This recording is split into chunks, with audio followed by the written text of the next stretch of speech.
Darlan, a obra Dom Casmurro é sobre adultério ou ciúmes? É uma ótima pergunta para se fazer, levando em conta as obras do Machado de Assis, né? Porque é justamente isso que ele queria deixar na cabeça dos leitores.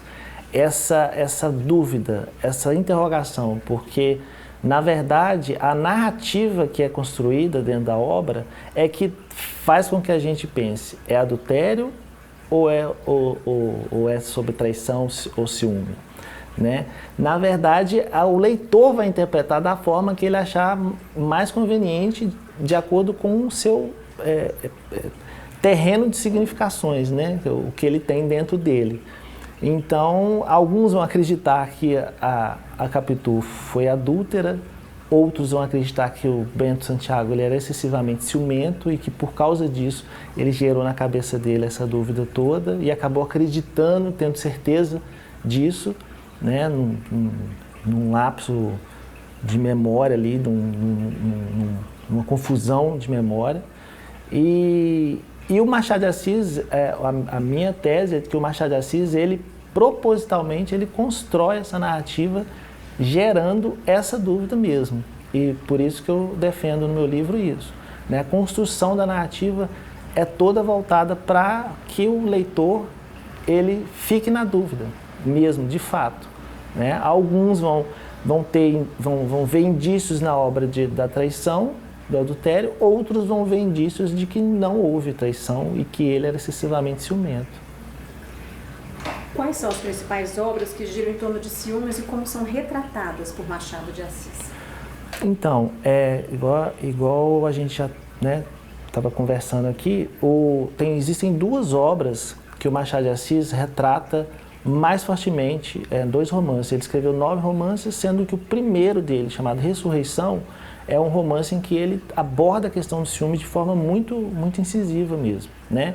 Já no início a gente já vê que ele está ali construindo uma obra que vai ser o germen, né? Vai ser a sementinha do que vai ser Dom Casmurro no futuro.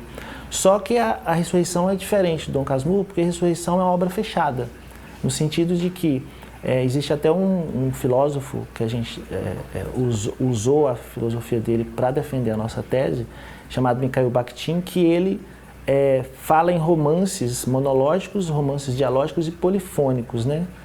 O polifônico, ele defende que quem construiu romances polifônicos foi o Dostoiévski, que ele conseguia gerar personagens que tivessem obras que tivessem personagens com várias facetas, várias vozes ali dentro, e era um romance extremamente polifônico, cheio de vozes, cheio de interpretações. E já o Machado de Assis, ele, em Ressurreição, ele cria uma obra monológica, porque ela é fechada, ela tem um significado único, ela se fecha. Por quê? Porque há um narrador em terceira pessoa, que ele traça o perfil de um personagem chamado Félix, e esse personagem, o narrador deixa claro que ele é excessivamente ciumento e o ciúme dele é descabido. Já em Dom Casmurro, não. Dom Casmurro, ao longo dos anos, o Machado de Assis vai construindo narrativas em que ele vai apurando, né, essa sensação de dúvida no leitor, em alguns contos também, e chegar no ápice da genialidade de Dom Casmurro, que é a construção em que gera essa dúvida, né? E aí ele já muda também a figura do narrador, que já não é o narrador em terceira pessoa, onisciente, é aquele narrador mais parcial, é o Bento Santiago, ele contando a sua história, né? Um cara da elite, que cresceu em berço de ouro, né? Então falando de uma personagem feminina que veio da pobreza, né? Que ascendeu socialmente por conta dele, e ele fica nessa dúvida também o tempo todo se ela não casou com ele por interesse ou se foi por amor. Então aí vem gerando ciúmes atrás de ciúmes e dá indícios também de que ela traiu, né? Existem indícios dos dois lados, da traição e do ciúme excessivo dele. Então Machado de Assis foi genial nesse ponto por causa disso, porque ele gerou na obra uma dúvida cruel no leitor que até hoje perdura, né? A obra de Machado de Assis, a visão sobre essas obras mudou ao longo dos anos? Mudou sim. Tanto que o Machado de Assis, quando construiu Dom Casmurro, ele diferentemente das outras obras que ele escrevia em folhetim, essa obra, se não me engano, ela foi escrita sem estar partida em capítulos do dia a dia. Ela já foi publicada diretamente. Porque eu acho que ele quis construir uma obra no sentido de que ela não sofresse interferência do leitor ao longo da escrita. Porque ele ia produzindo os capítulos, os outros livros ele ia publicando, e o leitor ia dando a sua interferência, ia comentando com ele, tudo, e acabava que ele ia pegando essas referências e transformando os personagens ao longo da história. Dessa obra não, Dom Casmurro não. Ele foi construindo, ele construiu toda fechada e depois publicou o livro integralmente. Mas essa questão ao longo dos anos, se foi mudando, mudou sim, porque pensa bem, numa sociedade extremamente escravocrata, né? E patriarcal da época, uma personagem feminina colocada em xeque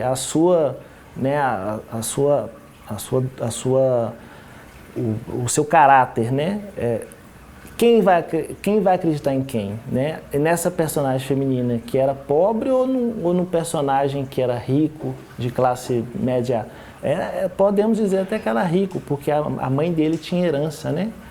E vivia de herança, vivia de pecúlio. Então a sociedade acabou acreditando na versão do Bento Santiago, né? Ao longo dos anos. A obra foi publicada em 1899, né? E ela foi tendo foi criando essa certeza nos leitores do adultério até a década de 70, até a década de 50, que surgiu uma pesquisadora que não é nem brasileira, uma pesquisadora estadunidense chamada Ellen Caldwell, que ela jogou luzes sobre o Bento Santiago, sobre a dúvida de que se realmente a Capitu traiu ou não o Bento Santiago, né? E ela construiu a sua tese colocando pontos chaves na obra que geram essa dúvida o tempo todo. Ela botou os prós, ela botou a favor do adultério e que ela não é adúltera. E aí ela jogou luzes sobre isso, e os pesquisadores dos anos seguintes começaram a pesquisar a obra e realmente descobriram que a genialidade do Machado de Assis estava justamente não se traiu ou não traiu, essa não é a dúvida. Na verdade, a genialidade da obra é na construção da narrativa, né? A gente tem que jogar luzes sobre a narrativa em si, sobre o construto da obra dele, não sobre essa película da traição ou não, né? Que isso fica em segundo plano quando a gente entende da obra que o que vale nela é justamente o que o Machado tentou fazer, que eu acredito piamente de que ele tentou gerar no leitor essa dúvida o tempo todo. Tanto que a obra, até hoje, é a mais lembrada do Machado de Assis, e ela é genial por conta disso, né? Diante de todas as suas pesquisas, das suas interpretações, do trabalho, do seu livro, a gente poderia dizer que Machado de Assis, não só em Dom Casmurro, mas de modo geral na obra dele, usou o ciúme para fazer uma análise sociológica, até mesmo uma crítica social em relação a esse sentimento tão humano que é o ciúme? Sim, ele fazia muito isso nas suas obras, né? Ele fazia uma grande reflexão da sociedade da sua época, né? E que essa reflexão, ao longo dos anos, ela vai mudando, porque a sociedade vai mudando e vai se transformando também, né? E aí essas reflexões vão se depurando de acordo com a época, né? Mas nunca deixando de enaltecer a obra dele.